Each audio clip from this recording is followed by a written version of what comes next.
This video has spoilers, so if you want a spoiler-free review, go check out my first video on Saw X.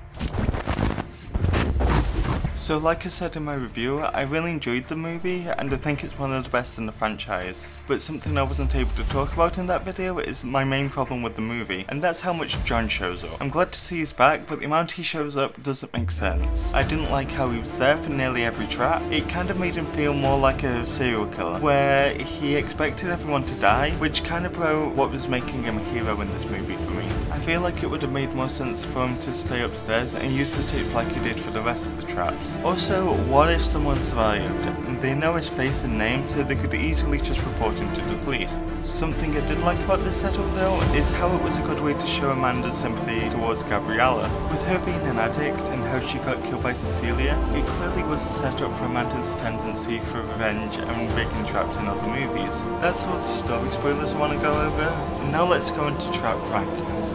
Starting off with the dollars, the two ending traps. The corrosive gas and blood seesaw was okay, but they felt tame and like a shitty payoff because of what came before.